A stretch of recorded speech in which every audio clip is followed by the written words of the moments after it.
Hi there, Parima. Let's take a look at this set of essays you have sent us. We've got the map first. Here's what you said. The maps illustrate the changes of an island before and after its development in a 100 meters scale. 100 meters scale. All right, I don't know if I would have quite phrased it like that. I would have probably just stopped the sentence here. You could have referred to the scale elsewhere because just as it's written, it feels a little strange. But anyway, the rest of the sentence is fine. In the past, the island contained some trees near the seashore. There was only one vehicle track around the beach area. No, I don't think that's what they mean by this. I think they're just showing, I think they're just showing where the beach was located and how it was delineated. So, in other words, so this is where the land stops, and this is where I guess the sand would be, and then the rest of it is sea. So this is how I have understood it. I understand why there might be some confusion because the marking is the same thing as the vehicle path. I get that, but I don't, in fact, think that that's what they meant. Okay. Let's see. Okay, the massive. No, I don't know what you're trying to say here. There was massive construction established after development. Firstly, the trees were demolished and replaced with groups of accommodations, especially in the east and west area. Secondly, the pier was also added in order to access the island by boat. Then in the center, there was a gigantic mall built. There was a gigantic mall built with a shop and a hotel located nearby. The new expansion of the isle and the map all consisted of extending footpaths and vehicle tracks. The original road at the beach remained unchanged. However, the whole island was routed for an easier approach. Okay, that's fine. People can now use their cars to access the shopping mall directly from the pier, then can continue driving to the hotel or shop, and even to the accommodations next to the reservoir. It's a lake, actually. Moreover, there were also walkways for visitors to comfortably walk around the housing area. Overall, the original area was here mostly empty, whereas lots of edifices were established in the new development of the island where visitors could approach the area easily either by car or by foot. Okay, let's see. You mentioned all the key features. I don't really have any complaint about that. I would have preferred you to call it a lake and not a reservoir. What else? I think you might have, one thing you could have mentioned here was the fact that this is in a circular path. I mean, it's not a huge thing.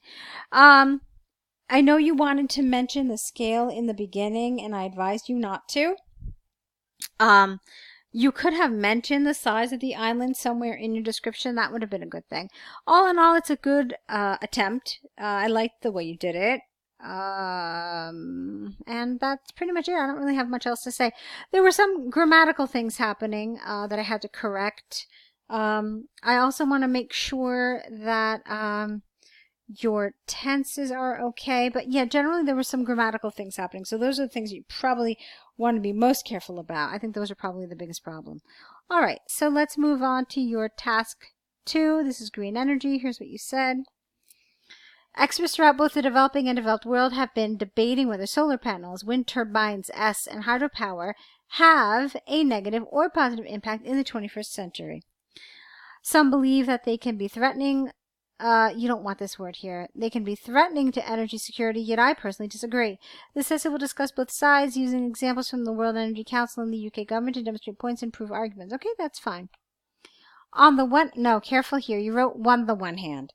So it's on the one hand, there is ample evidence that the security of the energy may be at serious risk if people continue to use resources excessively.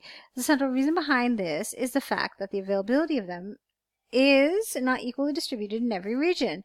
For example, recent empirical research from the World Energy Council demonstrated that some parts of the world, such as countries in Africa, get rid of continent, are now suffering from drought in many areas. This means that to start using hydropower seems impossible for this kind of situation. It must not be forgotten that although other kinds of energy like fossil fuels, may be non-environmentally, ALLY, friendly to the atmosphere, the amount of green energy resources are also limited in some countries, IES.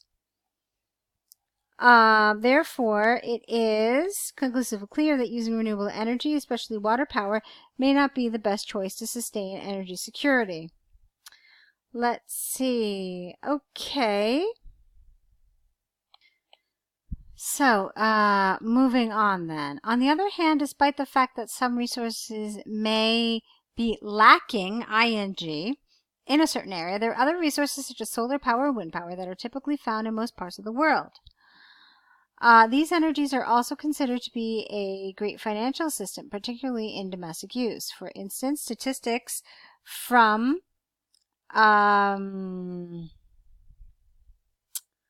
the UK government reported that 70% of the accommodations which, not who, have been using solar cells for several years tend to have less burden on their electricity bills.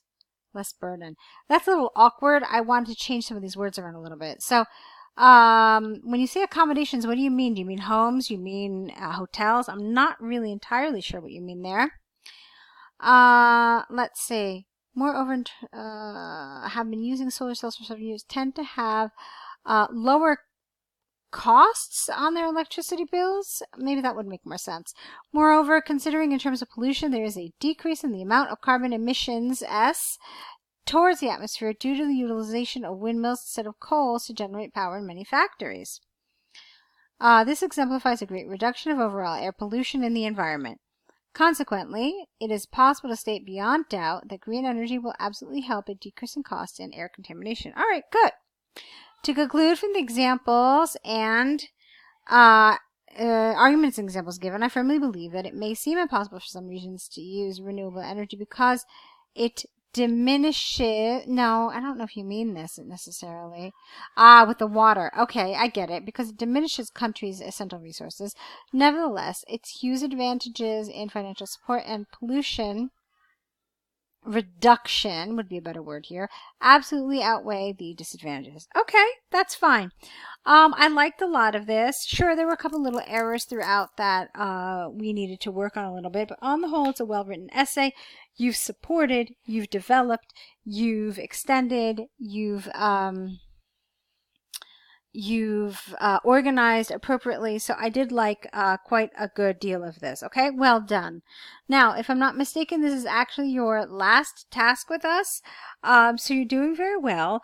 I don't know when your exam is. Maybe you wrote it in one of your emails. I can't remember it off the top of my head. Regardless of when your exam is, I would like to suggest that you continue working with us through an essay correction package. This way you can continue to get feedback and you can continue to practice and hone this writing skill and all of these writing skills you've been developing, so that you keep all the information, all the knowledge that you've learned fresh and in practice. It's really important. I don't want you to let any of that progress that you've made go. I don't want it to slip by. So I would definitely recommend continuing with this, okay, and signing up for another essay package. See if that's something you can do. See if that's something that works for you. And I hope we get to see more of your essays very soon, okay? Best of luck.